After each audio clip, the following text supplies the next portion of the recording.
Batman the Animated in episode 1 titled Enigma. This is the second season of the Batman Telltale series, and if you don't know who Telltale are, they're very popular for these choose your own adventure games, and they've done like Walking Dead and Wolf Among Us and Game of Thrones and Guardians of the Galaxy and all these different types of genres, different titles and IP, and they did it for Batman last year. The Amber Inn is season 2.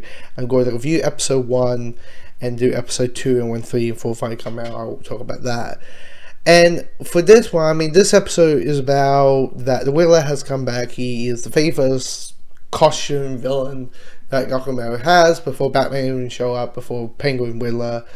And he has come back. Batman, Gordon, and Amanda Waller are trying to find out where he is and trying to capture him before he hurts any harm. And I mean, this one is giving us like an understanding where we are with the characters that were established in series 1, where you have Bruce Wayne, you got Alfred, you got Gordon, and where everything's at with them.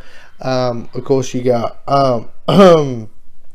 and of course you got new characters like Amanda Waller, and I kind of like this Amanda Waller because like she at the start of the story, she's kind of trying to be like, hey, Batman on your side kind of logic, and of course you as the player have to choose like, is she different than normal Amanda Waller, or do I treat her like normal Amanda Waller? Now I'm going more comic book, close to the comic route versus off my own differences and stuff like that. So I was like, it's Amanda Waller, so no.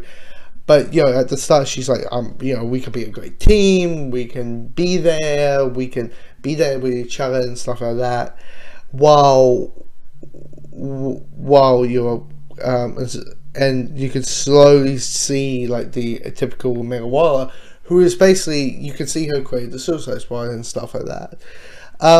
Of course you got characters who showed up last season like halfway through, like John Doe, who is obviously the Joker, and he has a scene in a church. I don't want to spoil it because there's a lot of spoilers in this. And him being a mental patient, him having Joker kind of trying to be your best bud. I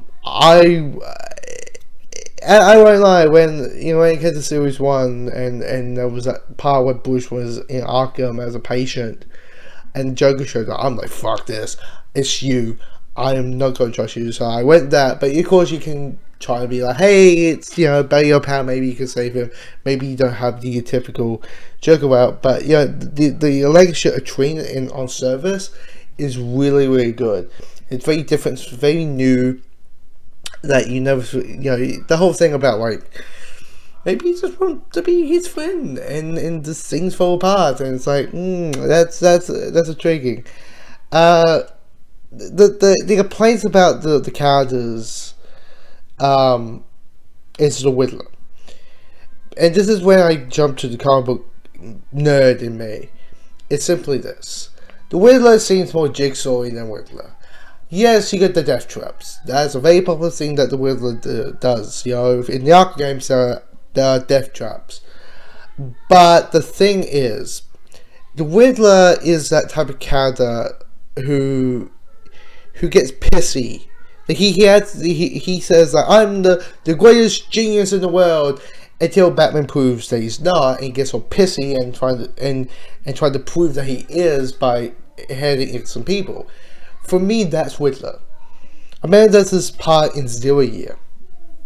Gotham is flooded, the Riddler is in charge, and he basically says, like, Gotham can be all yours, Gothamites, if you can solve a riddle. If I can't solve a riddle, you are free. If not, the person who asks that riddle will die. Batman comes in, asks for a riddle, tells Riddler this riddle, and when Riddler is unable to solve that riddle, he was like, I don't like this, bing, you go into the lion pit. And that for me is Whittler. Not this whole CLPD concept of him just like, he's death traps. I'm like, that's not Whittler. Yes, there's part of it, but there's more to it. Yeah, I get it. Whittler is a hard character, why? Just because you have to create riddles that isn't easy for the general public, to the point they just for the reader, the viewer, the watcher, because and to the point, Carl Wires and just sorry, like, I'm just gonna write a bunch of nonsense and say this is the answer. So it's that kind of thing. But yeah, if this episode is all about introducing the characters and see where things at, I mean, midway through there's a big emotional punch that kicked me in right in my heart, and not just because of this game series. It's because of the connection to the source material. And it's such. I mean, if the first episode is just meant to make you, this is where we are, it did a solid job.